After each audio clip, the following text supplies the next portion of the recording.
Hai, di episode kali ini gue akan ngobrol bareng Ilham Syamtar, ngomongin cerita tentang kegagalan, kehilangan, dan tujuan hidup.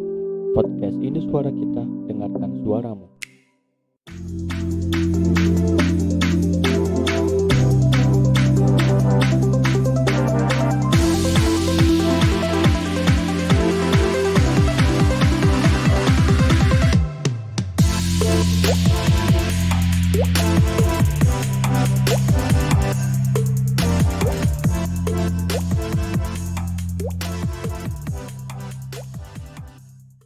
Bersabar dalam jarak adalah cara menunjukkan kesungguhan paling bijak. Ladies and gentlemen, please welcome Ilham Syamtar. Ya, halo semuanya. Teman-teman di Bintang. Posisi di mana, Bro? Kabar? Ini lagi di kampung ya, di Makassar. Tepatnya di Kabupaten Takalar. Udah berapa bulan di Makassar? Udah sekitar, pokoknya semenjak awal ada berita pandemi di Jakarta langsung cabut sih. Tapi kan memang bukan karena cabutnya karena pandemi ya, tapi karena emang kebetulan cuti waktu itu, cuti kuliah dulu karena menyusul bapak sakit kan. Jadi ya udah gitu, berbarengan aja gitu, bertepatan gitu. Berarti emang udah Dari Maret dikasih ya, petunjuk Maret. sama semesta. Iya, emang udah jalannya kali ya. Gue sempat awalnya soalnya kayak sempat aduh cuti nih, telat kuliah, telat lulus nih apa segala macam kayak gitu. Tapi ternyata pas kesini kayak alhamdulillah gitu. Ternyata nggak salah gitu cuti gitu, karena gue juga nggak kebayang kalau misalnya kuliah harus kayak online kayak gini kan. Kacau sih. Rasanya terlalu banyak terbatasan gitu. Iya, Okay. Lu di mana sekarang, Tang? Sama sih, gue juga lagi di kampung ini di Magelang, makanya jaringan gue juga di Magelang, kadang ya? ada putus-putus. Sama lah di sini juga. Ya itulah Jauh dari perkotaan, lumayan. perbedaan ibu kota dan kota-kota pinggiran seperti kita mah. Nah, ini sebelum kita ngobrol lebih lanjut nih, lu ini nggak sih nonton videonya Helmi Yahya di YouTube? Oh, belum tuh. Yang mana tuh? Yang mana aja, cuma kan dia sering dia sering interview orang tuh. Nah, sebelum interview tuh dia ini dulu mulainya dengan pertanyaan ringan dulu, rapid test question. Oh, oke. Jadi gue lempar 2 pilihan, lu pilih salah satu ya. Pilih Twitter atau Medium? Medium. Pertanyaan kedua, pilih basket atau musik? Musik. Pertanyaan ketiga, pilih puisi atau quote? Quotes. Pertanyaan terakhir, pilih LDR atau Backstreet? Backstreet. Anaknya nggak tahan LDR soalnya. Oke. Kalau bisa ya, sebenarnya kalau bisa gitu ya. Tapi sebenarnya sekarang juga lagi nggak ada hubungan apa-apa, jadinya ya udah. Ya malah curhat. Nanti kalau kita bikin kualifikasi di channel YouTube-nya Om Deddy Corbuzier. Oh, oke. Tapi itu kayaknya levelnya terlalu tinggi ya. Nggak ada ya, maksudnya yang platform yang buat kualifikasi tapi buat hal-hal yang remeh aja kayak kita itu. Mungkin bisa Bintang bikin. Nanti gue datang klarifikasi di sana. Aduh, kayaknya emang nggak begitu dibutuhkan gitu. Oke, cuma kita yang ke pertanyaan pertama tadi tuh. Kenapa lebih milih Medium dibandingin Twitter? Soalnya lu kayaknya aktif banget kan di Twitter. Iya, karena menurut gue Medium is the message. Jadi beda Medium, beda message-nya gitu. Kalau Twitter tuh gue lebih kayak ya memang tempat buat buat tempat sambat aja gitu. Kayak apa yang terlintas di pikiran gue ya udah kayak gitu di Twitter gitu. Tapi kalau Medium kan memang gue langsung hubungkan gitu ke Instagram gue khususnya kayak gitu, karena gue juga menjadikan Medium itu seperti semacam portofolio gitu untuk ya katakanlah untuk persiapan masuk dunia kerja di tahun-tahun kemudian gitu kan. Jadi gue lebih, kalau untuk masalah menulis yang serius ya gue lebih pilih Medium gitu, karena nanti tinggal dihubungkan ke Instagram yang memang halayak gue lebih banyak di sana gitu, pembaca gue yang mau membaca tulisan gue itu lebih banyak di Instagram kayak gitu daripada di Twitter gitu. Berarti udah lumayan banyak ya nih pembacanya nih. Oh, enggak juga sih, paling ya teman-teman dekat sendiri lah. Tapi semua kan dimulai dari yang deket-deket dulu lah. Iya, benar. Tapi kadang-kadang gue juga merasa bahwa sebenarnya your biggest support tuh is a stranger sebenarnya. Misalnya kadang-kadang ketika kita butuh support dari orang yang terdekat ya, kadang-kadang justru tidak seperti yang kita harapkan lah, katakanlah yang kita harapkan gitu. Ya kan wajar ya kalau manusia berharap ya kepada teman setelah apa yang dijalankan selama ini kayak gitu. Tapi pada akhirnya gue juga menyadari bahwa ya sudah gitu, maksudnya kalaupun misalnya gue minta tolong sama teman gue gitu kan untuk share, kemudian ternyata tidak di-share, atau misalnya minta pendapat, masukan, tapi ternyata masukannya ya karena dia teman gue jadinya ya sudah gitu seadanya aja, yang buat hati gue merasa besar kayak gitu. Padahal kan sebenarnya masukan yang di sini gue butuhkan tuh ya udah lu komentarin nggak apa-apa gitu loh. Justru gue merasa lebih nyaman dikritik sama orang yang gue tahu daripada orang asing kayak gitu. Rasanya tuh lebih nyes aja misalnya kalau misalnya orang asing kayak gitu, yang stranger ya, yang mengomentari karya kita kayak gitu. Gitu sih Bintang. Emang sih orang jujur tuh apa ya? Zaman sekarang agak susah nyarinya sih. Kalau lu gimana? Maksudnya dalam hal berkarya tuh lu prefer orang yang maksudnya ketika minta pendapat atau minta masukan tuh lu prefer ke orang asing kah atau emang teman deket lu gitu? Karena beberapa kali gue juga misalnya kayak cerpen nih, gue kirim di Medium, gue kirim dulu ke orang-orang yang maksudnya gue nggak benar-benar nggak kenal kayak gitu. Gue minta tolong baca masukannya gimana gitu, karena akan sangat berbeda ternyata kayak gitu. Maksudnya dari orang yang asing banget sama kita dan teman dekat kayak gitu. Gimana? Kalau gue semacam punya beberapa teman yang cukup sering proofreading lah ibaratnya kayak. Tapi untungnya, nah itu juga ada beberapa teman gue tuh yang bisa mengkritisi dan nggak bisa. Cuma gue lempar kedua-duanya sengaja kayak biar gue tahu, oh sebenarnya yang benar-benar perlu gue revisi dalam tanda kutip itu yang mana gitu. Jadi ada komparasinya. Cuma kadang itu benar sih respon dari orang yang nggak kita kenal tuh justru jauh lebih objektif gitu. Iya. Karena mungkin mereka nggak punya beban ya, jadinya ya sudah gitu, melihat itu sebagai apa adanya karya kita gitu. Soalnya kadang kalau gara-gara ada ikatan tuh kayak bikin kita agak sungkan gitu. Iya, kita memang secara alami selalu mempertimbangkan kita selalu mempertimbangkan pikiran orang lain gitu, terutama teman dekat kita gitu. Memang hubungan tuh mengikat gitu. Waduh. Oke. Kita lanjut ke pertanyaan kedua dulu nih. Ya, kita lanjut dulu. Tadi lu lebih milih musik ya daripada basket? Iya, lebih milih musik daripada basket. Karena gue di SMA sih gue menyadari kayak gue benar-benar gak punya bakat nih di olahraga gitu. Karena setiap olahraga yang gue coba tuh gue gak bisa gitu, gak tahu kenapa. Karena lu kalau misalnya main basket nih juga Bintangan, lu main basket misalnya. Kalau gue tuh ngerasa kehilangan fokus ketika gue dideketin sama orang ketiga. Kayak gue pegang bola nih, kemudian tiba-tiba ada orang datang tuh, atau misalnya gue harus dribble, tuh gue kehilangan fokus gitu, gue gak tahu kenapa kayak gitu. Katakanlah juga misalnya main game juga gitu, main Mobile Legend lah katakanlah ya, Mobile Legend. Nah kalau misalnya lagi war nih, lagi kerumun nih, lagi perang, gue nggak bisa tuh yang masuk di tengah-tengah untuk mencari celah tuh nggak bisa. Gue lebih gue ada masalah apa dengan diri gue lebih fokus ke diri gue sendiri gitu dibandingkan lawan gue kayak gitu loh. Atau mungkin karena gue nggak suka cari lawan apa gimana, gue nggak ngerti. Pembenaran. Sering terjadi tuh. Kalau musik kan lebih personal ya, jadi gue lebih bisa eksplor sendiri kayak gitu. Berarti sekalipun bermain musik, lu lebih prefer main musik untuk diri sendiri gitu, kayak bukan yang dalam format band atau buat rame-rame? Iya, sebenarnya gue nggak pernah coba sih, maksudnya nggak pernah coba untuk yang format yang kayak ngeband kayak gitu, yang seriusin gitu kan, maksudnya yang latihan ngeband di studio tuh jarang kayak gitu. Pernah satu kali tapi gue ngerasa kurang aja gitu. Gue lebih nyaman memang cukup berdua sama teman gue yang main gitar, gue yang nyanyi, atau misalnya gue yang main gitar dia yang nyanyi gitu. Gak yang bergrup kayak gitu kalau dalam hal musik sebenarnya.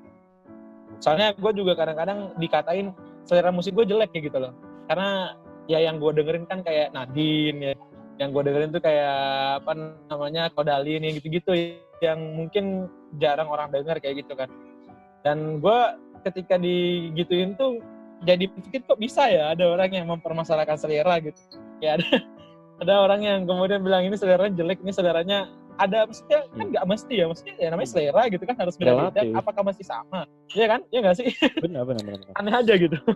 Iya. Bahkan rokok aja bilangnya pria punya selera kan. Jadi nggak ada aturan lu harus ngerokok merek apa gitu, meskipun kita nggak ngerokok ya. Kadang kita nggak perlu khawatir kalau misalnya ketongkrongan nggak bawa rokok ya. Nah benar. Karena yang perlu khawatir tuh teman di samping lu. Comot aja. Itu biasanya ini siapa, rokok-rokok tongkrongan. Satu rokok ditaruh, udah tuh. Bos, satu bos. Diplomasi rokok. Nah itu udah keliling dah tuh. Tahu-tahu habis. Oke. Lanjut ke pertanyaan ketiga. Lebih milih quote dibanding puisi? Gua merasa belum punya banyak insight ya untuk menulis puisi gitu. Karena gue pikir dulu tuh menulis puisi itu ya sudah gitu, bikin aja gitu yang ada di kepala lu. Ternyata nggak seperti itu yang gue temukan gitu ternyata.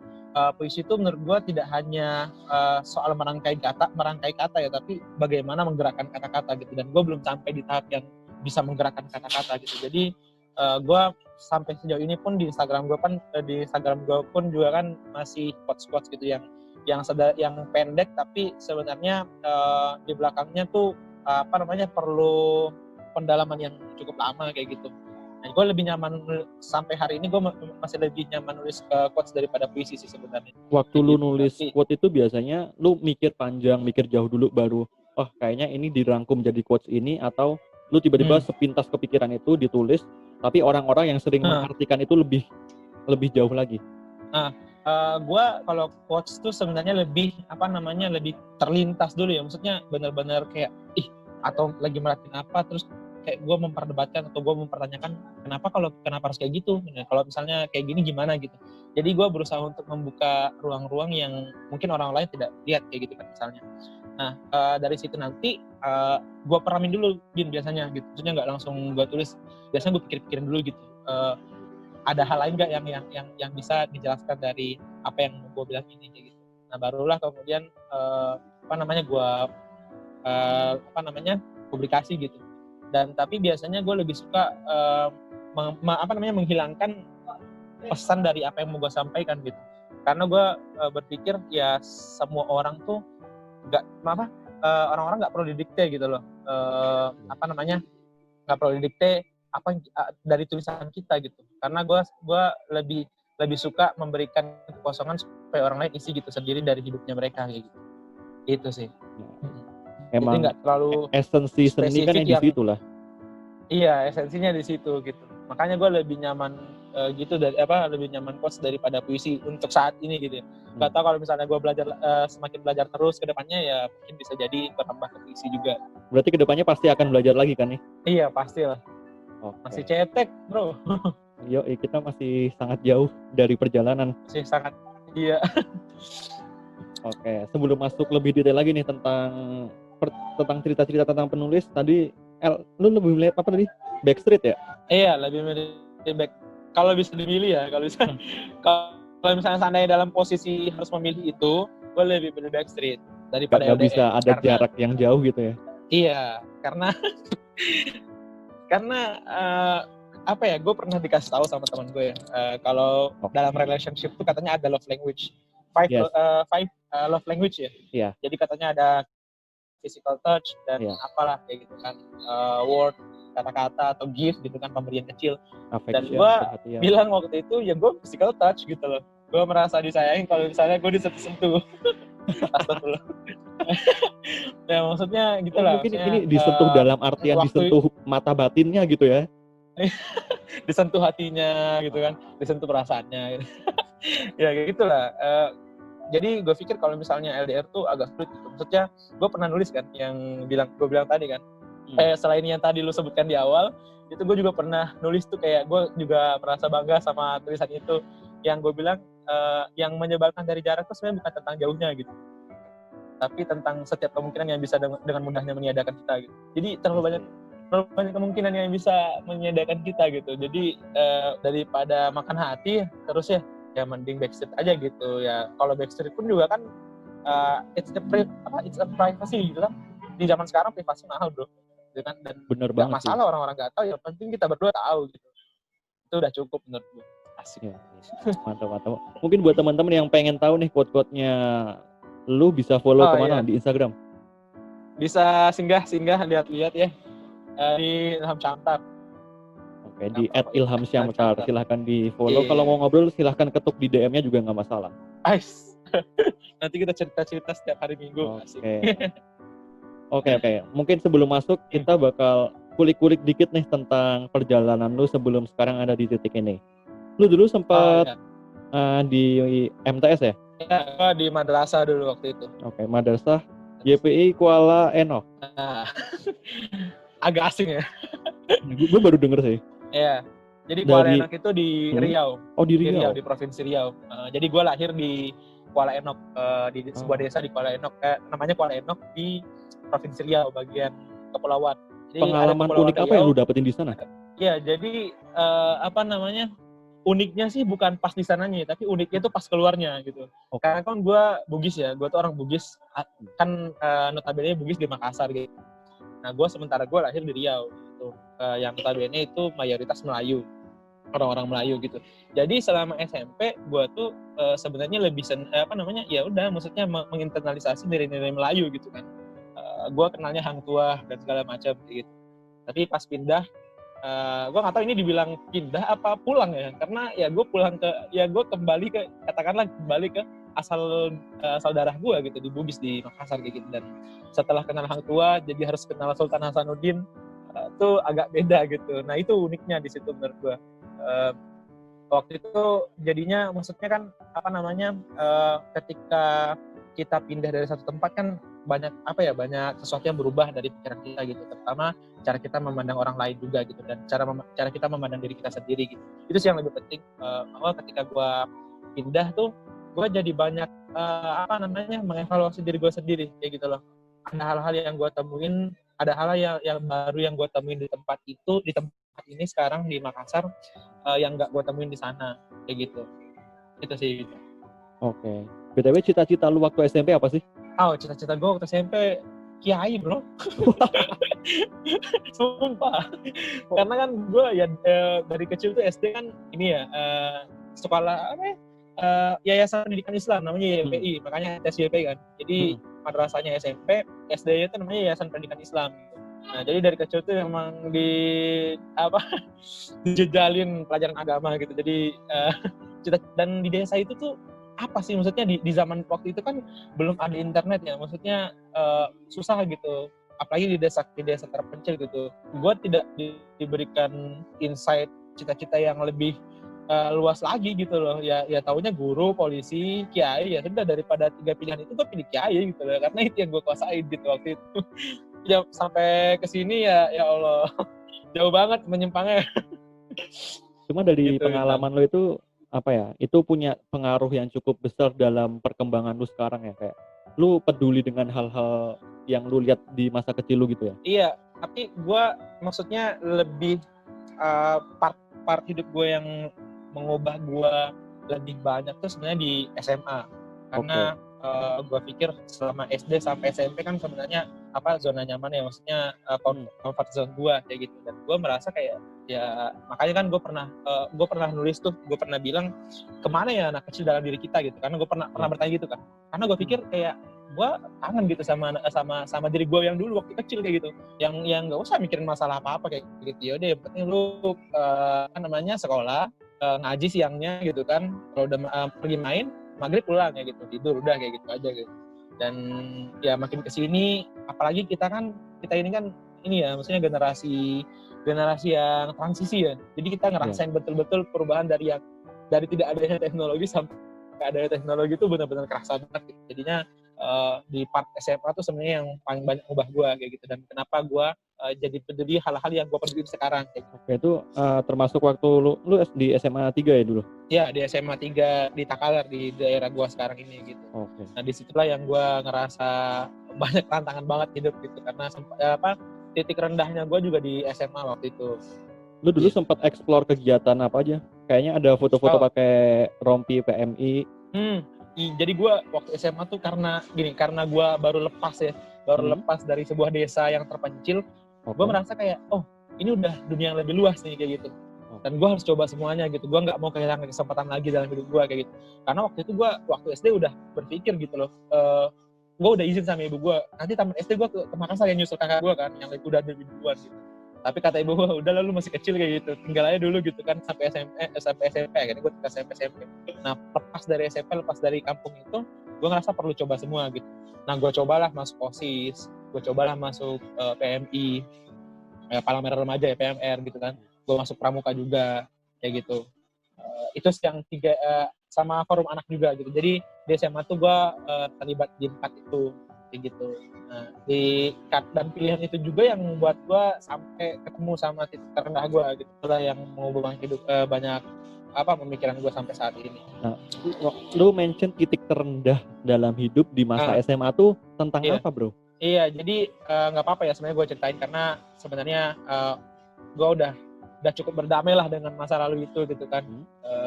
Dan ketika kita sebenarnya berdamai sama masalah kita tuh enak gitu, maksudnya hidup tuh nggak usah terlalu dipikirin kayak gitu kan. Bener banget. Jadi waktu itu tuh sebenarnya gue SMA tuh tahun 2014 ya, 2014 tuh dikudeta gitu dari ketua OSIS gitu. Jadi waktu itu gue SMK tuh naik ketua OSIS.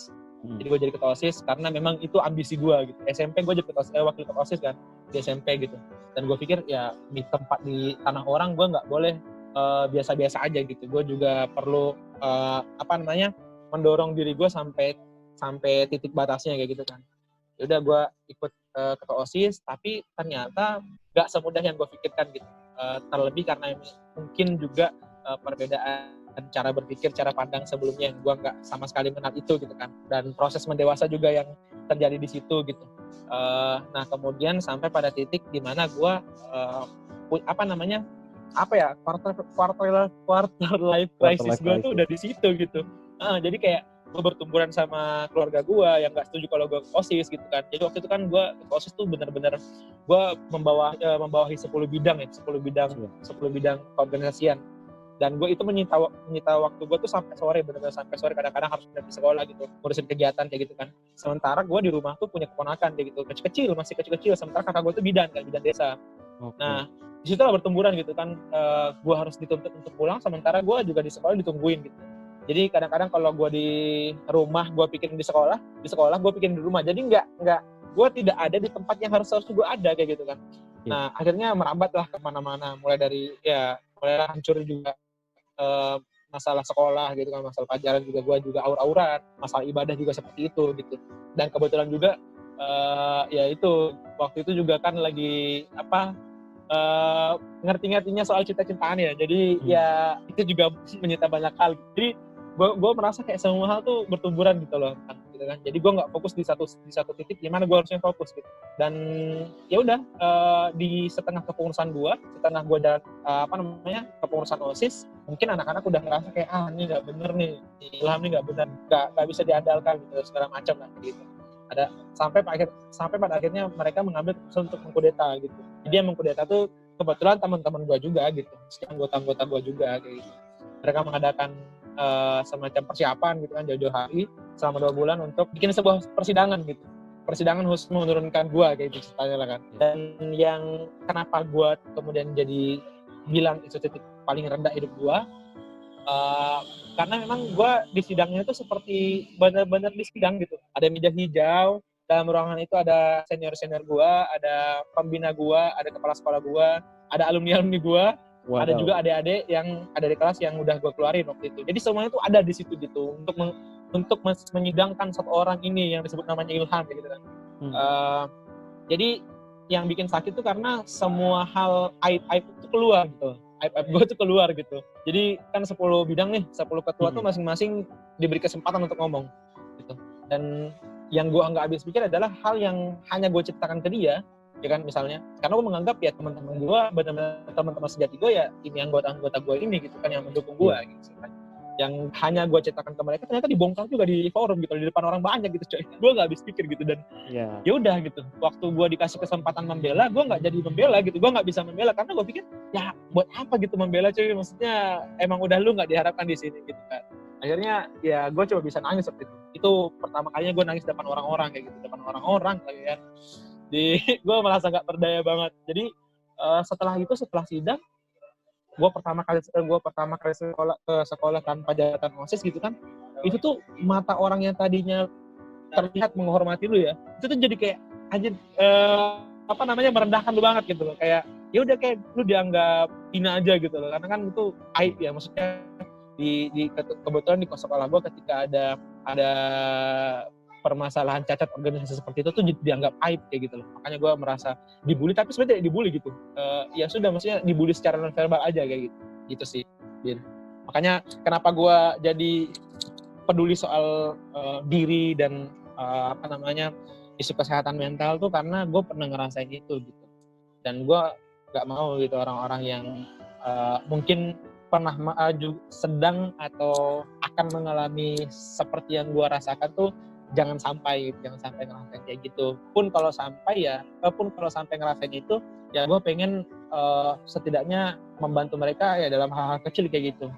Ya kan, karena nggak jarang juga seperti lu juga kan, lu juga nulis kan di Instagram lu, dan beberapa orang juga nge-DM lu ya sama gitu. Maksudnya beberapa orang juga kadang-kadang minta bantuan untuk sharing kayak gitu kan, apa yang mereka rasakan dan gimana seharusnya menyikapi kayak gitu. Dan gue merasa senang aja gitu loh, meskipun hanya 1-2 orang, tapi ya gue puas gitu, gue bahagia gitu loh, membantu mereka gitu Bin.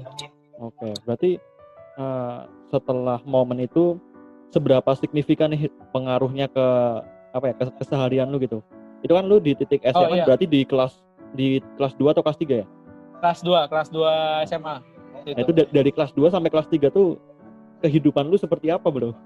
Oh, jadi benar-benar terguncang lah. Tapi gue recovery-nya tuh baru bisa tuh sekitar 5 bulan dari situ. Jadi kayak gue benar-benar kembali ke diri gue, kembali bisa melihat dunia ini dengan baik tuh sekitar 5 bulan kayak gitu. Jadi selama 3 sampai 4 bulan tuh gue aura-auran gitu. Maksudnya di kelas gue duduk tapi gue nggak merhatikan apa-apa gitu. Gue duduk tapi gue nggak mendengarkan apa-apa kayak gitu. Dan disitulah kemudian signifikan banget sih, maksudnya pengaruhnya ke hidup gue signifikan banget, karena ternyata orang yang selama ini nggak memperhatikan lu, ternyata yang sebenarnya memperhatikan lu gitu loh. Itu sih yang gue kayak gila sih, maksudnya teman-teman gue, makanya gue dari sini, dari masa itu tuh gue nemuin teman-teman sejati gue gitu lah, katakanlah sahabat-sahabat gue gitu dari situ kayak gitu. Dan semenjak itu tuh gue jadi nggak pernah bisa dendam sama orang gitu Bin. Sejahat apapun mereka sama gue, atau seberapa sakit pun yang gue rasain ketika katakanlah dihianatin misalnya, atau dicurangin misalnya, dikecewakan, gue nggak pernah benar-benar benci sama orang lain kayak gitu, karena gue udah pernah sebenci itu sama orang lain, dan akhirnya gue memaafkan kayak gitu dah. Jadi gue merasa kayak ternyata memaafkan tuh bukan soal siapa yang benar siapa yang salah gitu, bukan soal kita benar dan orang lain salah gitu, tapi memaafkan tuh soal kita berhak gitu sama ketenangan hati kita sendiri gitu loh. Karena ya kalau lu nggak memaafin itu orang lain nggak peduli gitu loh, maksudnya kan orang lain nggak ambil pusing gitu loh. Nah sementara kalau misalnya kita memaafkan diri kita, ya kita menang gitu. Jadi kenapa sangat bersyukur pernah mengalami itu ya gitu loh, maksudnya gue ngerasa kayak ketika kita kehilangan sesuatu, katakanlah kita kehilangan teman atau kehilangan apapun, tapi ketika kita menemukan diri kita sendiri, ya kita menang gitu loh. Justru sebenarnya kita yang menang kayak gitu. Dan gue juga berpikir kayak apalah gitu, maksudnya apalah arti kehilangan gitu kan, apalah arti kekalahan gitu, kalau pada toh akhirnya nanti kita yang menang gitu, kalau pada akhirnya nanti kita menemukan banyak hal saat kita kehilangan gitu. Dan apalah juga artinya menemukan sebenarnya, misalnya ketika kita meraih sesuatu gitu, kalau ternyata pada ujungnya ya kita kehilangan banyak hal gitu. Jadi pemikiran-pemikiran seperti ini kayak gue ngerasa kayak udahlah, hidup dijalanin aja gitu loh, maksudnya nggak perlu membenci banget gitu kan. Kalau misalnya menyayangi orang ya jangan menyayangi banget kayak gitu loh, ya seadanya aja lah kayak gitu, sewajarnya aja kayak gitu. Itu sih yang paling signifikan sih Bin. Dari SMA berarti lu udah punya pemikiran kayak gitu ya? Iya, dari SMA tuh udah punya pemikiran gitu, dan baru sekarang ini berusaha untuk dituangkan, baru berani dan baru pede untuk menuangkan tulisan tuh baru sekarang kayak gitu. Dan gue mau cerita dikit nih, waktu kuliah tuh kan kebetulan kemarin ketua himpunan juga ya. Jadi pas mau naik ketua himpunan tuh gue sempat jadi takut gitu loh, bener-bener ada flashback gitu nggak sih? Iya, kayak gue bilang kalau misalnya, apalagi kan kebetulan kan waktu itu kan gue naiknya tuh pertama kali pemilihan tuh gagal, kalah kan, maksudnya kalah pemilihan, tapi naik ketua himpunan tuh gara-gara menggantikan ketua yang dikudeta gitu. Lu bayangin coba coy, maksudnya menggantikan ketua yang dikudeta. Nah kalau misalnya gue lagi bikin masalah lagi nih, gue dikudeta lagi kan, artinya kan gue 2 kali dikudeta dalam hidup ya, maksudnya kayak ada tanggung jawab double gitu ya. Iya, gue merasa kayak gue gimana lagi akan sembuhnya gitu kan, karena menurut gue setiap kekalahan butuh dipelajari lagi kayak gitu loh. Nah, makanya tapi ya kemudian balik lagi ada orang-orang yang kemudian meyakinkan, gue rasa penting gitu, maksudnya untuk menjadi orang yang ada ketika dibutuhkan orang lain itu juga penting sebenarnya, karena sembuh tuh bukan soal seseorang itu bisa sendiri, tapi kita juga harus bantuin gitu loh. Yeah. Makanya gue tuh suka gini ya, suka risih sama kata toxic friends atau toxic relationship, karena jangan-jangan sebenarnya kita yang lupa jadi teman yang baik gitu, sehingga kita jadi toxic buat orang lain gitu. Gue juga kayak, kalau misalnya baca nih ada konten misalnya kayak gimana cara menghindari toxic relationship, ya jadi teman yang baik gitu loh, maksud gue jadi teman yang baik buat orang lain gitu loh, gitu sih Ben. Ya mungkin kata toxic itu tadi konotasinya karena terlalu sering digunakan dengan hal-hal yang konteksnya ke arah yang negatif, jadi efeknya kayak gitulah. Ya mirip-mirip lah sama kata-kata passion, milenial, kayak Iya betul. Kehilangan maknanya ya, makna ya. aslinya gitu, karena terlalu sering dipakai gitu dan terlalu sering ditarik ke hal-hal yang sebenarnya tidak berkaitan dengan kata itu. Berarti lu setuju nih kalau misalnya momen-momen ketika kita kehilangan, kegagalan itu justru titik di mana kita bisa mengenali benar-benar mana yang merupakan teman sejati kita gitu. Iya, betul. Dan lebih penting lagi mengenal diri kita yang sejatinya gitu. Nah, itu sih Itu yang penting lebih banget. penting. Kacau. Kayak apa ya? Kayak percuma kita mendapatkan banyak keramaian tapi kita kehilangan diri sendiri gitu loh. Iya. Masalahnya Betul. banyak yang mengalami itu sekarang. Karena kan sebenarnya kan kehilangan banyak bentuknya, Yes. banyak bentuknya ya bener. Dan jangan kira yang bahagia itu nggak selalu tertawa gitu. Dan yang sedih itu nggak selalu nangis gitu. Benar-benar. Nah, jadi jangan-jangan tuh sebenarnya semua orang tuh ngerasa kehilangan sekarang gitu. Cuman bentuknya aja yang beda gitu. Mungkin kalau gue mengartikannya dengan ini sih, dengan loneliness atau kekosongan atau kehampaan, kayak lu mungkin bisa aja ketawa-ketawa tapi lu sebenarnya di dalam hati ngerasa kosong. Betul. Nah, kalau tentang itu kalau misalnya nggak dikelola dengan baik tuh bisa berpengaruh besar dalam cara kita bertindak gitu, dan dalam hubungan kita dengan orang lain kayak gitu. Dan kalau kita denial sama hal itu dan terus ditumpuk, efeknya bahaya banget sih. Misalnya nih kayak cukup banyak musisi yang entah, ini asumsi gue aja, kayak mereka mungkin merasa fame itu bisa menjadi obat atas kesendirian yang mereka, atas loneliness-nya itu. Mereka tumpuk, tapi ternyata sampai di titik mereka fame yang paling atas, mereka tetap merasa kosong dan mereka merasa kalah. Nah, di titik itu kayak mungkin ada Kurt Cobain, ada musisi-musisi lain juga yang kemarin-kemarin sempat suicide gitu. Kayak kalau misalnya dari awal ini banyak banget orang-orang yang mengabaikan si loneliness ini, cukup bahaya sih generasi kita. Iya, karena mungkin persepsinya mereka bahwa ya gue bisa ngelaluin ini gitu loh. Ini tuh hal yang mudah gitu. Padahal sebenarnya ketika kita berusaha untuk menerima kekosongan itu, ketika kita berusaha untuk mengelola kekosongan itu, justru hal pertama yang harus dipikirkan adalah itu bukan hal yang mudah gitu. Mengakui bahwa itu bukan hal yang mudah gitu. Justru kalau misalnya kita menganggap itu mudah, malah kebalik jadinya, malah jadi kayak ditumpuk, ternyata kita pada titik tertentu merasa kolaps, ujung-ujungnya kolaps kayak gitu. Karena menurut gue gini, hati dan pikiran tuh sebuah ruang yang anomali gitu. Maksudnya ketika itu terasa penuh, misalnya ketika hati nih, ketika diisi sama seseorang, itu tuh kita malah merasa lega gitu. Hatinya isinya penuh tapi kita merasa lega gitu. Tapi ketika kosong malah jadi sesak gitu. Anomali kan, maksudnya ketika harusnya kan ruang kalau misalnya penuh ya lega, harus sesak. Nah, tapi ini kebalik ya gitu loh. Justru ketika ada isinya malah terasa lega, tapi ketika nggak ada isinya malah terasa sesak. Kadang-kadang tuh hati tuh kayak gitu anomali, dan makanya penyelesaiannya pun juga nggak bisa dengan kayak misalnya tadi, kayak misalnya mengisi berdamai dengan kekosongan tuh harus jadinya menganggap itu mudah kayak gitu kan. Harus dianggap dulu sulit gitu kalau menurut gua. Mungkin contoh lainnya kayak gini sih, misalnya orang dia ngerasain sedih yang sedih-sedih banget gitu, kayak pada akhirnya dia bakalan sampai yang ketawa-ketawa sendiri gitu. Sedangkan orang yang ngerasa seneng yang sampai ketawa ngakak banget, dia pasti nangis. Ya. Itu kan jadi anomali kan.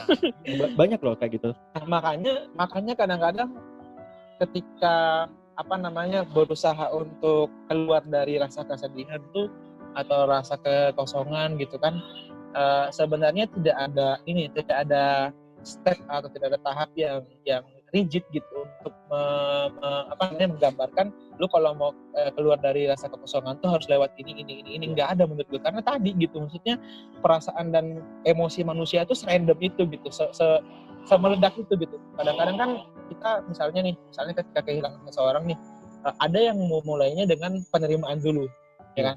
Mungkin orangnya udah hilang, tapi ujung-ujungnya kolaps. Ada juga yang di awalnya kolaps dulu gitu kan, kayak denial gitu kan, kayak depresi, tapi ujungnya menerima gitu. Jadi tidak ada, menurut gue tidak ada langkah-langkah atau Rumus pastinya step lah. yang rigid untuk ya langkah-langkah pastinya gitu. Makanya gue suka bingung kalau ada orang yang bilang udahlah jangan sedih-sedih banget gitu. Udahlah jangan terlalu lama Tidak sedihnya bisa. gitu. Karena menurut gue justru dengan begitu lu malah mengkerdilkan masalah orang lain gitu loh kan. Iya. Justru ini jadinya kan membanding-bandingkan masa lalu dengan masalah orang lain yang mana gitu kan itu sesuatu yang berbeda kayak gitu. Kita nggak bisa bilang ketika kehilangan orang tua tuh lebih sakit daripada kita kehilangan binatang kesayangan gitu. Karena setiap hal tuh menurut gua setiap hal mengambil tempat punya rak sendiri di dalam hati kita gitu loh. Dan ketika itu rak itu diambil, ya beda gitu porsinya gitu dan nggak bisa dibandingkan. Iya, benar banget. Gitu. Nah, ngomongin tentang kesedihan sama kegagalan nih, mungkin saat lu mengalami hal tersebut, prinsip-prinsip apa aja sih yang lu jaga atau yang lu dapetin justru di momen kayak gitu yang membuat lu bisa bangkit lagi? Gini, kalau misalnya prinsip-prinsip tuh itu sih karena gue merasa bahwa ketika gue sampai pada titik itu ya, titik kehilangan atau titik kegagalan, gue tidak akan bilang ke diri gue bahwa ini jalan yang salah gitu. Tapi menurut gue ini adalah hal yang harus dilaluin gitu. Karena menurut gue, prinsip gue adalah kegagalan atau hari-hari buruk lah, katakanlah hari-hari buruk gitu kan ya. Kita sering bilang hari-hari buruk meskipun sebenarnya nggak boleh bilang kayak gitu. Kita katakanlah hari-hari buruk. Hari-hari buruk tuh sebenarnya nggak bakalan berpindah gitu loh dari tempatnya sekarang kayak gitu. Kita pasti bakal, kalau misalnya sudah waktunya untuk ngelaluin itu, ya kita bakal ngelaluin gitu loh. Dan memang ya itu tadi, maksudnya ketika kita bertemu sama perasaan kehilangan yang lain dalam bentuk yang lain, kita perlu belajar lagi gitu. Dan memang menurut gua kehilangan dan kekosongan itu adalah perasaan yang selalu perlu dipelajari lagi gitu. Beda sama mencintai kalau menurut gue ya. Mencintai itu lu cukup belajar mencintai sekali aja gitu untuk bisa mencintai orang lain gitu. Tapi kehilangan lu harus pelajarin lagi terus-terusan kayak gitu setiap kali lu ngerasain itu. Kayak gitu. Makanya itu kehilangan tuh hal yang sulit memang kayak gitu. Kekosongan, kehilangan tuh memang hal-hal yang sulit dan kegagalan juga hal yang sulit gitu. Karena kehilangan kan bukan hanya soal tempat ya, soal tempat dan orang atau sesuatu, tapi juga soal kesempatan gitu. Misalnya kayak lu SBMPTN lu udah berjuang, lu pengen masuk UI ini kan, kampus idaman lu, tapi lu gagal kan, itu sebenarnya kehilangan kesempatan, kehilangan juga ujung-ujungnya ya kan. Dan uniknya manusia tuh menurut gua, kita bisa merasakan kehilangan atas sesuatu yang belum kita miliki gitu. Kenapa ya? Kita belum miliki loh padahal, tapi kita bisa ngerasain kehilangan gitu. Itu sebenarnya ada sainsnya loh. Jadi berdasarkan riset tuh, itu ada pengaruh dari hormon. Jadi lu sering ngerasa nggak, misal lu besok jadi pembicara di event tertentu gitu, lu dari H-1 tuh udah ngerasa grogi.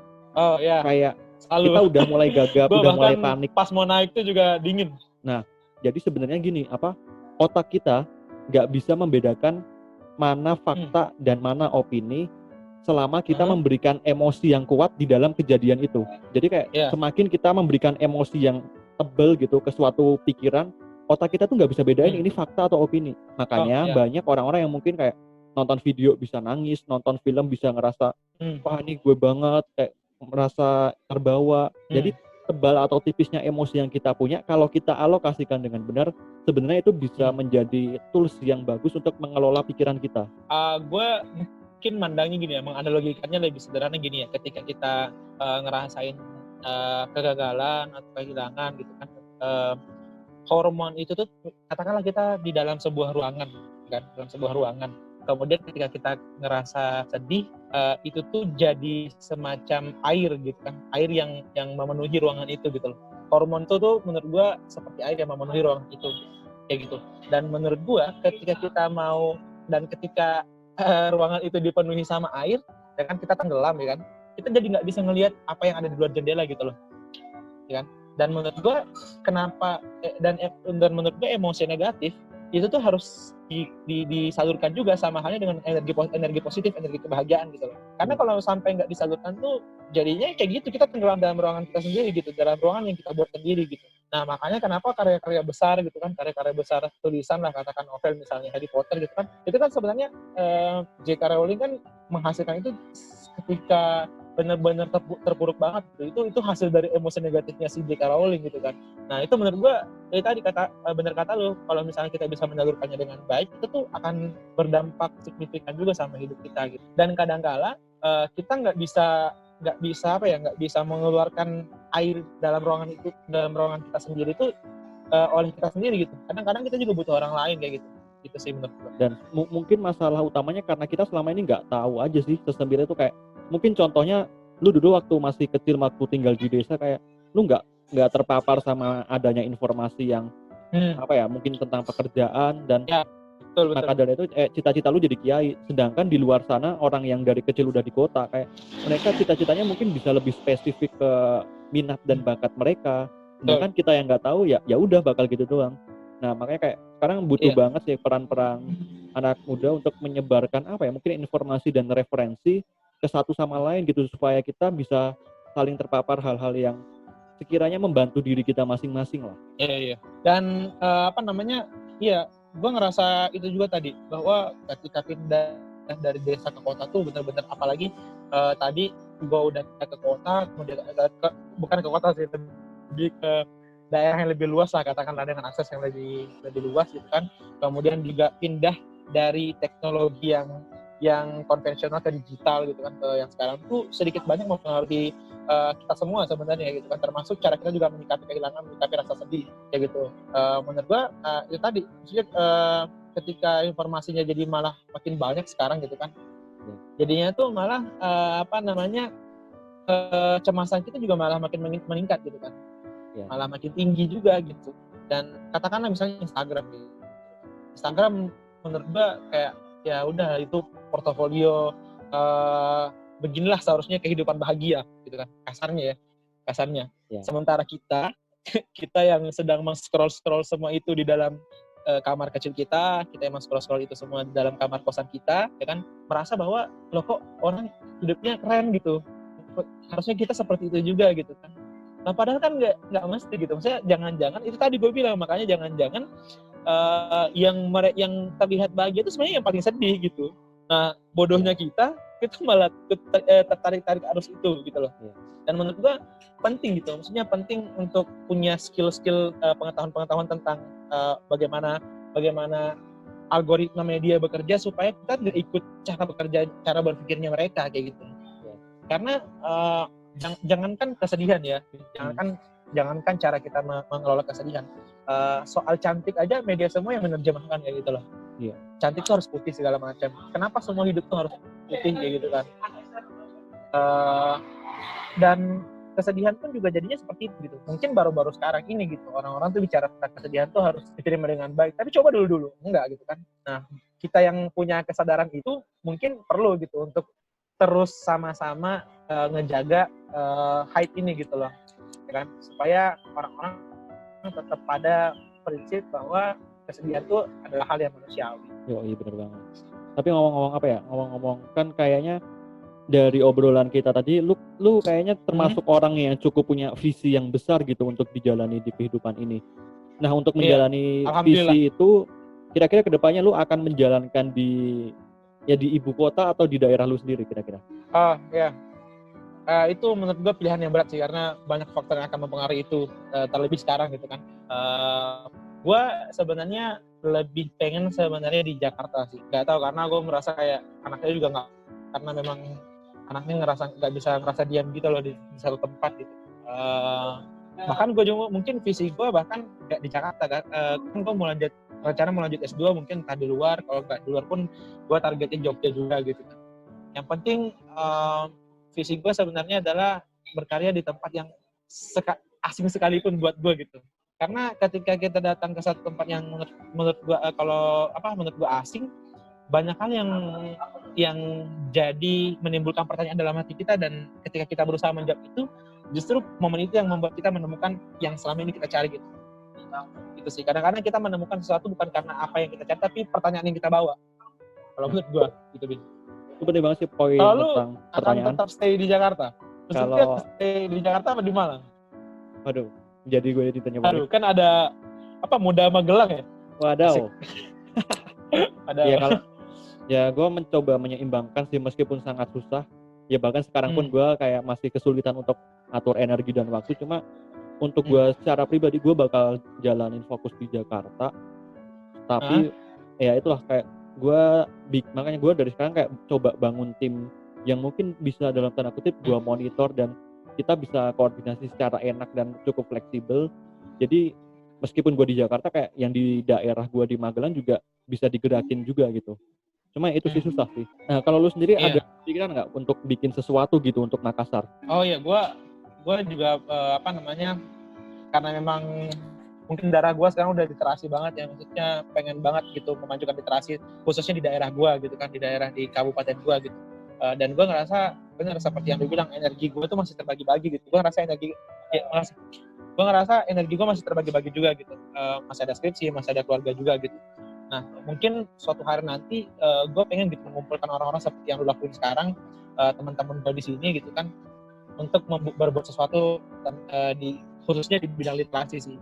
Karena menurut gue ke depan tuh media akan terus berkembang berkembang pesatnya tuh bukan hanya soal memenuhi kebutuhan kita, tapi juga jadi tantangan gitu buat kita gitu.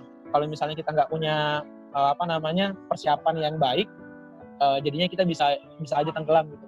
Karena gue mengibaratkan, karena gue suka menganalogikan teknologi sekarang tuh dengan banjir informasi gitu. Dan idealnya dan seperti banjir pada umumnya gitu kan, ketika kita nggak punya persiapan, ketika kita nggak punya perahu atau bahtera, ya tahulah apa yang akan terjadi gitu. Misalnya waktu kita mengalami banjir penjajahan, ya waktu itu kan yang bahtera kita pakai adalah bahtera perjuangan, ya kan. Para pendiri bangsa kita waktu itu membawa kita dengan pendidikan gitu. Dan menurut gue sekarang juga perlu pendidikannya gitu, tapi pendidikan yang harus lebih maju lagi daripada tahun-tahun sebelumnya kayak gitu. Gitu sih, Bin. Semoga ya terwujud lah, insya Allah. Lu juga. Amin. Oh iya, gue juga sebenarnya pengen banget gabung sama Aan Mansur. Tahu kan Aan Mansur tuh markasnya di Makassar gitu. Okay. Aan Mansur, ada Faisal Ondang juga, IDS Palogai gitu. Gue tuh pengen banget gabung sama mereka, karena mereka juga punya semacam yayasan dan komunitas yang memang bergerak di bidang literasi gitu. Dan gue ngerasa kayak ya gue yang sekarang belum sampai pada level mereka untuk ikutan nimbrung gitu kan. Nanti lah kalau misalnya punya karya bisa juga setara atau melampaui mereka, baru gue jalin komunikasi sama mereka gitu. Gue itu sih visi gue. Ya, berarti emang udah mau fokus ke literasi. Tapi momen dimana lu pertama kali masuk ke dunia literasi atau lu terpapar tentang dunia literasi ini dari mana sih? Jadi kalau di literasi itu sebenarnya pertama kali gue terpapar tuh di esai dulu ya. Gue pertama kali tuh nulis esai dulu gitu. Sebelum ikut beberapa bikin komunitas mengajar gitu kan.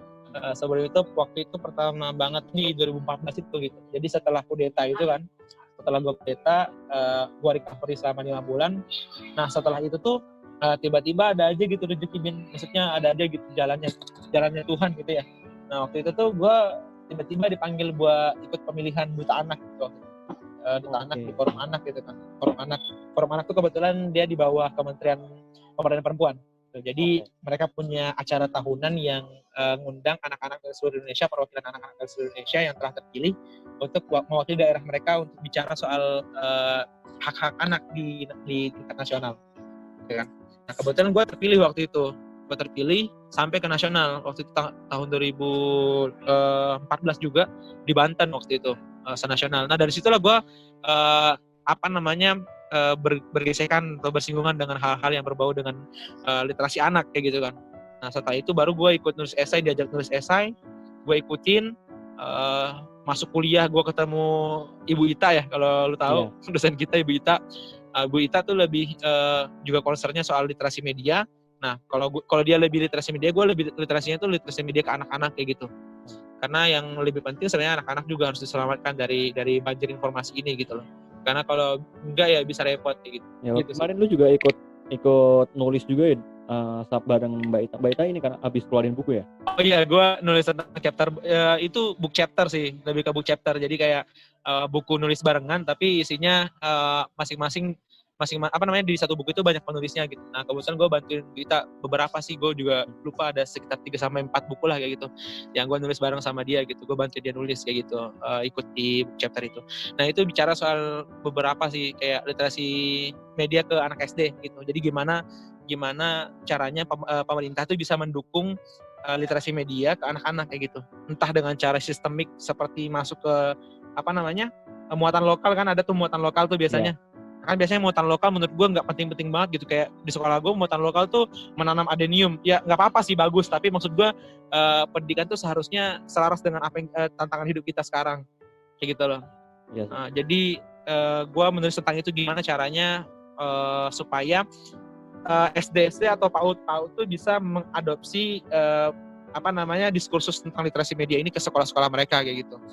Terlepas dari aturan pemerintah yang belum matang kayak gitu. Berarti ini ya semacam antologi media gitu ya bukunya. Iya, antologi tentang literasi media gitu kebetulan. Kan sekarang lagi zaman nih antologi buku puisi, nulis bareng. Iya, dan kelihatannya juga dibisnisin juga tuh.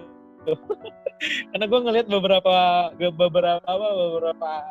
akun Instagram lah katakanlah. Jadi mereka punya sistem seperti itu gitu. Jadi kayak buka sayembara lomba, ya kan, nanti dibikin antologinya, ya kan. Tapi yang beli orang-orang yang nulis di dalam itu juga gitu. Jadi dibisnisin gitu loh. Iya. Tapi itu nggak apa-apa menurut lah, ya fair-fair aja gitu. Untung sama-sama untung gitu kan. Yang penerbit juga untung gitu kan, si penulis juga untung karena mendapat afirmasi, dan afirmasi itu penting kan. Bahwa nama gue udah masuk buku nih gitu sih. Ya, untuk apa ya? Mungkin salah satu insight yang gue dapat dari waktu itu, kalau nggak salah sharing dari salah satu foundernya Kopi Tuku atau apa gitu. Jadi dia bilang gini, kita di industri kopi itu antara satu brand lokal dengan brand yang lain, kita nggak berkompetisi, tapi kita di sini saling membangun industrinya bersama-sama. Meskipun di luar kita kelihatannya kayak bersaing, kita tuh sering ngobrol bareng, kumpul, ngomongin tentang industrinya, perkembangannya gimana. Nah mungkin kayak ya di literasi, di pendidikan dan bidang yang lain juga perlu melakukan hal yang sama. Kita perlu berdiskusi, bukannya takut sama kompetisi. Tapi justru karena kalau misalnya kita nulis bareng orang-orang, malah tambah banyak belajar kayak gitu kan. Nah ternyata gue baru kemarin tuh tahu tuh tentang learning process kan. Jadi katanya tingkat pemahaman paling tinggi itu ketika kita bisa men-share ke orang lain gitu. Nah itu kan berat tuh, maksudnya share ke orang lain itu kan yang berat sebenarnya.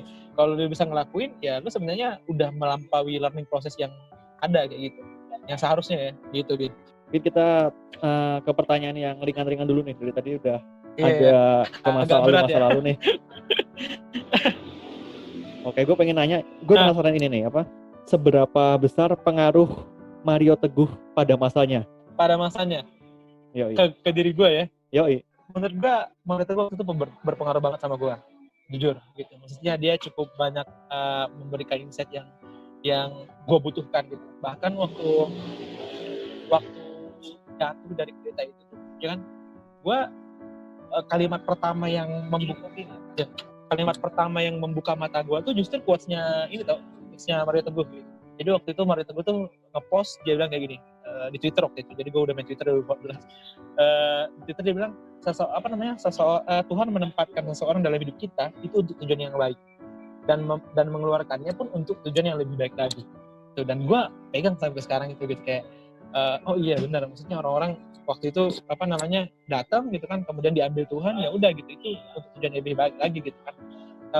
Ketika seseorang yang tadinya ada kemudian tidak ada, sebenarnya mereka sedang memberikan kita ruang untuk kita ruang yang lebih luas ya untuk kita isi dengan yang lebih baik lagi, dan gue alhamdulillah melakukan. Jadi ruang yang ditinggalkan itu tuh gue isi dengan hal-hal yang lebih baik lagi. Karena gini Ben, ada menurut gue ketika sesuatu yang semula ada jadi tidak ada, apa sebenarnya yang terjadi? Pasti kekosongan kan. Ada sesuatu yang hilang kayak gitu. Pada umumnya sebenarnya ada dua cara, Pak. Secara garis besar ya ada dua cara orang menyikapi atau mengelola rasa kehilangan itu, rasa kekosongan itu gitu. Pertama dengan mengisi dengan hal yang mengisi dengan sesuatu yang lain, ya kan? Sesuatu yang lain sehingga kekosongan itu jadi terisi dan tidak terlihat lagi, tapi sebenarnya pada saat yang sama juga tidak terisi sama sekali gitu. Karena beda gitu. Maksudnya kan tempatnya beda, yang ditinggalkan yang pergi beda, kemudian yang di hal lain yang ditempatkan di situ juga beda gitu. Jadi meskipun terisi sebenarnya tetap ada rasa kehilangan. Itu pertama. Kalau yang kedua, ya sudah gitu, kita menerima kekosongan itu atau kehilangan itu sebagai bagian dari diri kita gitu. Jadi ketika kita mengakui, ya sudah gitu loh. Kan mereka pergi nih, ada orang yang pergi nih, ada ruang kosong di situ, yaudah kita akuinnya sebagai itu bagian dari diri kita gitu. Nah ketika kita sampai pada titik itu, ya udah gitu, maksudnya kekosongan itu memang kosong gitu, ruang itu tuh memang kosong tapi sekaligus juga terisi gitu, karena dia jadi bagian dari diri kita gitu. Agak rumit yang memahaminya, tapi kurang lebih seperti itulah gitu. Maksudnya kalau menurut gue cara terbaik untuk mengelola rasa kesedihan atau rasa kehilangan itu dengan mengakui dulu gitu loh. Di awal tuh kita mengakui dulu bahwa ya sudah gitu, misalnya memang orang itu pergi gitu. Pergi kan bukan hanya dalam soal kematian ya, tapi ya sudah, misalnya memang sudah nggak sejalan gitu kan. Iya. Dengan mengakui, di awal mengakui, insya Allah selebihnya itu akan mudah. Tapi lu setuju gak kalau misalnya tanpa pengalaman langsung lu dengan kehilangan, dengan kegagalan itu, mungkin lu sampai sekarang belum paham juga sama hal-hal yang tadi itu? Iya, betul banget. Gue bisa ngomong kayak gini juga mungkin karena gue ngalamin ya. Makanya gue dari awal kan bilang, karena gue ngalamin, makanya gue nggak mau orang-orang ini tuh ketika mengalami itu jadi mengambil langkah yang salah yang seperti yang gue dulu ambil, katakanlah kayak gitu kan.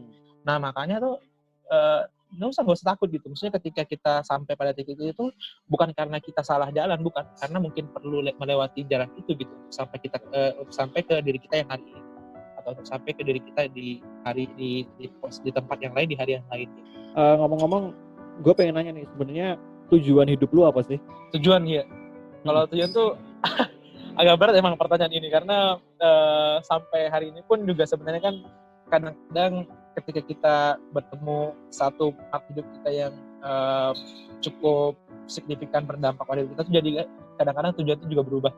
Gitu kan. Kalau gue tujuan itu kadang-kadang berubah gitu. Tapi pada intinya gue tujuan hidup gue sebenarnya satu doang gitu, maksudnya supaya orang-orang tuh apa yang selama ini gue rasain itu juga orang-orang bisa ngerasain juga lewat tulisan. Makanya gue menulis gitu, karena gue pikir kayak gue sebenarnya orangnya takut dilupain gitu sebenarnya, entah dalam soal pertemanan gitu atau dalam hal apapun gitu, gue tuh takut dilupain gitu. Makanya mungkin itu juga yang menggerakkan ambisi gue gitu. Jadinya ya gue terlalu berambisi ketika mau misalnya katakanlah menjabat sesuatu gitu, atau ketika membuat sesuatu gitu, karena gue takut dilupain gitu. Dan gue pikir kayak ya satu-satunya hal untuk supaya nggak dilupain ya berkarya gitu. Kalau misalnya kita katakanlah tubuh kita udah nggak ada lagi gitu loh, jadi ketika kita nggak ada, orang lain tetap ingat kayak gitu. Dan itu juga amal jariah kan jadinya. Maksudnya ketika lu juga udah nggak ada, tapi ketika apa yang lu tulis juga jadinya bermanfaat buat orang lain, ya akan jalan terus pahalanya juga gitu. Itu sih tujuannya.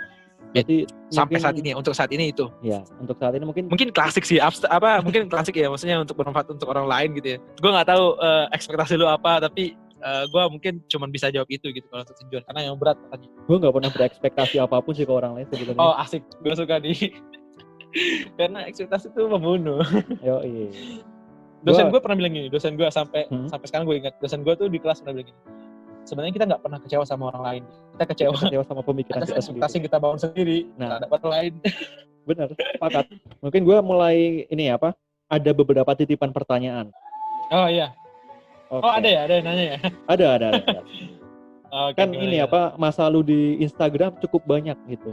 Oh asik. Oke, pertanyaan pertama, tahu GMB dari mana? GMB?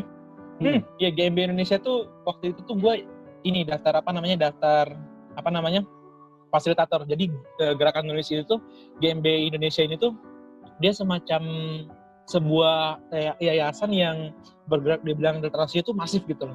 Jadi setiap daerah tuh ditempatkan satu orang fasilitator digaji gitu loh. Jadi misalnya gue nih, kalau diterima nih kan, gue sebagai fasilitator GMB untuk ajak beberapa sekolah di daerah gue untuk ikut nulis gitu. Misalnya sekolah gue sendiri, misalnya SMA 3 misalnya kan, gue ajak nih anak-anak ini bikin cerpen atau tulisan apapun, nanti dikirim ke GMB pusat gitu. Jadi kayak gitu. Jadi nanti pada akhirnya ada hadiahnya kayak gitu bagi fasilitator yang berhasil mengajak banyak sekolah gitu untuk ikut serta gitu. Apalagi kalau sampai sekolahnya jadi juara gitu. Nah waktu itu tuh gue lagi lagi kosong magang gitu kan, magangnya lagi kosong, maksudnya nggak tahu mau ngapain lagi. Tiba-tiba ada dapat info itu jadi fasilitator dan digaji. Ya udahlah gue coba daftar gitu, tapi nggak lolos. Tapi gue tetap salut dan tetap follow, tetap ikutin terus perkembangan di GMB Indonesia, karena menurut gue itu pergerakan yang masif gitu untuk khususnya di bidang literasi gitu. Dari Instagram, tahunya dari Instagram kebetulan. Dari Instagram ya. Dan nggak sengaja Nggak gitu. sengaja. Oh, kadang justru hal-hal yang nggak sengaja tuh punya dampak yang paling besar ke hidup kita. Betul. Contohnya gue waktu magang nih, gitu. Gue magang tuh kan termasuk barisan terakhir ya dari teman-teman gue tuh. Katakanlah teman-teman gue udah Mei nih, gue tuh baru Agustus coy gitu, maksudnya ikut magang tuh baru Agustus gitu, jadi termasuk yang paling telat gitu. Karena waktu itu gue lebaran kan tahun lalu, puasa gue pulang gitu, dan gue berusaha apply dan interview online dari kampung gue sini, dari daerah gue kan, ternyata nggak diterima kayak gitu. Sampai pada akhirnya di Agustus gue cuman search di tagar Instagram magang Jakarta, terus langsung muncul di pertama gitu kan, postingan pertama nama startupnya jagapati.com lagi cari content writer. Kebetulan banget nih gue bilang kan content writer, pekerjaan yang gue pengen banget gitu. Karena tuh memang hal-hal yang tidak dikira tuh memang yang luar biasa gitu. Dan kebetulan ya itu yang kebetulan bergaji gitu, karena yang gue daftarin kemarin sebelumnya tuh nggak ada gajinya gitu, magang tuh nggak ada gajinya. Kebetulan ini yang tempat ini justru malah kebetulan, tapi gajinya lumayan kayak gitu untuk ukuran magang kayak gitu ya. Jadi percaya sama kebetulan guys. berarti kalau gitu kita bisa bilang kalau sebenarnya nggak ada yang kebetulan dong. Iya, sebenarnya nggak ada yang kebetulan. Bisa jadi sebenarnya kayak gue interview itu semua gitu kan, gagal interview itu supaya gue pantas gitu loh di tempat yang gue dapat gue dapat uang itu gitu kan. Iya. Dan cara memahami hidup memang seperti itu kadang-kadang. Mungkin ya Tuhan pengen uji kita aja gitu supaya memang dapat ganjarannya lebih besar lagi gitu. Dan siapa tahu pengalaman kita atas kegagalan, kehilangan dan lain-lain itu dalam rangka untuk menyiapkan diri kita supaya nanti udah siap gitu untuk menghadapi hal yang lebih besar lagi. Betul. Okay. Masalah mungkin nggak bakalan jadi ringan, tapi bahu kita yang malah makin kuat. Kita aja yang udah terbiasa menghadapinya gitu ya. Betul. Jadinya tuh kayak masalah-masalah yang lain tuh jadi kayak udah biasa aja kayak gitu. Ya. Oke. Lanjut ke pertanyaan selanjutnya nih. Kenapa sering bikin konten yang bikin ambiar? Waduh. Gini, menurut gue ketika gue bikin konten atau gue nulis tuh, itu adalah proses gue memahami diri gue sendiri. Gitu. Jadi ketika gue menyelesaikan satu karya misalnya, gue tuh ngerasa lepas banget gitu. Maksudnya gue merasa ada sesuatu yang gue pengen keluarin, akhirnya keluar kayak gitu loh. Sesuatu yang nggak enak ya. Gitu. Nah makanya beberapa karya-karya gue, maksudnya karya-karya yang gue masih jelek itu gitu kan, cerpen gue atau quotes gue itu kan sebenarnya banyak yang bicara soal kesedihan ya sebenarnya, katakan ambiar gitu kan. Dan karena gue merasa suka gitu, jangan-jangan mungkin diri gue kayak gitu loh, jangan-jangan gue sebenarnya memang sedih gitu loh gitu kan. Dan gue perlu memahami rasa sedih itu gitu, makanya gue menulis itu gitu. Jadi sebenarnya dan menurut gue ketika orang baca itu dan ikutan sedih atau ikutan ambiar, menurut gue bagus gitu. Karena kadang-kadang orang tuh jadi sulit mengatur emosinya dia karena dia nggak paham apa yang dia rasain gitu. Jadi ketika ada orang yang kemudian membaca tulisan gua yang baunya kesedihan, baunya kekosongan, dan dia paham soal itu gitu kan, dan dia mengerti, gue bersyukur gitu loh. Karena artinya lu memahami perasaan lu gitu, supaya lu bisa ambil tindakan atau ambil pemikiran yang bisa membantu lu ke depannya kayak gitu. Makanya kan gue suka kan membenturkan dua hal yang sebenarnya dua kutub yang berbeda gitu. Misalnya kayak bisa jadi dalam satu waktu kita bertemu sama seseorang tapi justru kita kehilangan di saat yang sama gitu. Atau sebaliknya gitu, kita kehilangan seseorang tapi pada akhirnya juga kita menemukan diri kita sendiri gitu loh. Jadi gue selalu menawarkan sesuatu yang selalu berusaha untuk menawarkan sesuatu yang hidup tuh nggak soal apa yang lu lihat kok gitu. Maksudnya ada hal lainnya yang bisa lu ambil hikmahnya gitu. Berarti ya mungkin sebagian besar penulis termasuk kita nih, kita tulis, kita upload di sosial media itu sebenarnya tujuan utamanya yaitu emang untuk pesan untuk diri kita sendiri. Cuma kadang ya mungkin relate lah sama beberapa orang, dan kadang kita emang coba untuk mengemas itu supaya bisa di repost lah ya. Ya.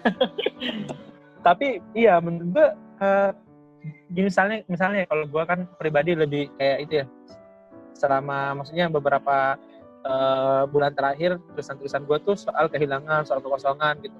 Dan ketika ada orang yang ngerasain tuh mungkin jangan-jangan sebenarnya orang merasa kehilangan sebenarnya gitu. Cuman dia nggak paham kalau dia merasa kehilangan kayak gitu. Atau pilihan yang kedua, atau mungkin dia berusaha untuk denial gitu, untuk membohongi diri mereka sendiri gitu kan. Kayak gitu. Jadi jangan-jangan sebenarnya semua orang merasa kehilangan sebenarnya dalam bentuk apapun itu. Nggak mungkin sih nggak ada orang yang nggak pernah merasa kehilangan. Iya, betul. Oke, lanjut ke pertanyaan selanjutnya nih. Masih ada 2 pertanyaan lagi ya. Ritual atau cara apa yang dilakukan Syamtar untuk proses healing? Gua biasanya punya tempat-tempat favorit atau ritual-ritual favorit ketika gua berusaha untuk healing gitu kan. Biasanya gue paling seneng tuh kalau di Jakarta, apalagi kalau di Jakarta dulu ya, gue tuh dulu Jakarta tuh kalau misalnya lagi goyah dikit tuh gue ambil Transjakarta atau ambil kereta, gue terserah gue mau kemana, pokoknya gue berusaha ikutin. Misalnya kayak gue nggak punya tujuan apa, maksudnya naik TJ atau naik transportasi umum gak punya tujuan apa ya udah ikutin aja langkah gue mau kemana kayak gitu. Nanti kalau udah capek, nah baru gue pulang. Biasanya kalau di kayak gitu tuh gue rilis gitu, maksudnya gue merasa tenang aja gitu loh kalau misalnya ikut melakukan itu gitu. Atau misalnya gue kayak ke tempat favorit, misalnya kalau di Jakarta tuh gue sering ke Blok M, udah jalan aja sendiri kayak gitu, maksudnya nggak perlu ditemenin kayak gitu, jalan aja sendiri. Karena kan di Blok M juga kan ada kayak masjid di atas mall ya. Nah di situ gue biasanya gue diam gitu di atas, di rooftopnya itu gue diam gitu, ngeliat kayak gitu sampai benar-benar ngerasa tenang baru gue pulang. Itu sih biasanya ritual semacam itu sih yang membantu gue buat healing kayak gitu. Gak ada terapi. Gue belum belajar terapi yang sekarang lagi banyak orang pelajarin ya, self terapi kayak gitu. Tapi menurut gue ya healing tuh akan ketemu sendiri caranya gitu masing-masing orang. Gitu. Ada yang misalnya kayak mendengarkan musik gitu. Gue juga akhir-akhir ini juga kalau healing juga sering mendengarkan musik kayak gitu. Itu tadi karena musik sekarang pun juga kan kebanyakan yang muncul kan bicara soal ini ya, soal healing, proses healing, soal memahami kehilangan. Apalagi misalnya kemunculannya Nadine, misalnya kemunculannya Pamungkas kayak gitu kan. Apalagi misalnya kayak India yang genrenya mirip-mirip dengan Bandanera kayak gitu kan, atau No Stress di zaman-zaman dulu. Ya menurut gue itu karena memang orang tuh perlu dibantu untuk memahami rasa kesedihannya dia gitu, supaya bisa cepat sedih gitu. Jangan kemudian ketika ada yang sedih kita bilang kayak ngapain sedih-sedih, nggak usah manja-manja gitu kan. Jadi kita pokoknya jangan mengkerdilkan lah gitu ketika ada orang sedih, karena kita nggak tahu gitu. Misalnya ada yang bilang gini, bersedih yang secukupnya gitu. Padahal kan sebenarnya kita nggak tahu ya berapa banyak waktu yang dia butuhkan untuk cukup gitu kan. Sementara kita ngomong cukup gitu, bersedih yang secukupnya. Maksudnya ya udah gitu, maksudnya itu proses yang manusiawi, dan ketika mengambil banyak waktu, ketika merasa kekosongan atau kehilangan, ketika kita berusaha untuk mengelola perasaan itu wajar gitu. Jangan karena kemudian lu punya cara lu sendiri berdamai dengan kehilangan, lantas lu memaksakan itu kepada orang lain, yang nggak bisa cuy. Ya. Pakailah standar kita untuk diri kita sendiri, dan jangan pernah paksain standar kita untuk orang lain gitulah ya, simpelnya. Betul, itu simpelnya. Oke, pertanyaan terakhir dari teman-teman. Distraksi apa yang paling parah dan bikin lo ngerasa kehilangan diri sendiri? Sepengalaman berarti ya, distraksi yang buat gue ngerasa kehilangan diri sendiri. Yoi. Hubungan pacaran sih. Kalau gue hubungan pacaran sebenarnya. Okay. Gue pernah sempet ngerasa tidak memahami diri gue sendiri ketika gue gagal cintanya nggak sampai lah katanya gitu ya. Cinta nggak sampai gitu kan. Dan itu terjadi setelah gue di Kudeta, itu waktu kuliah tuh.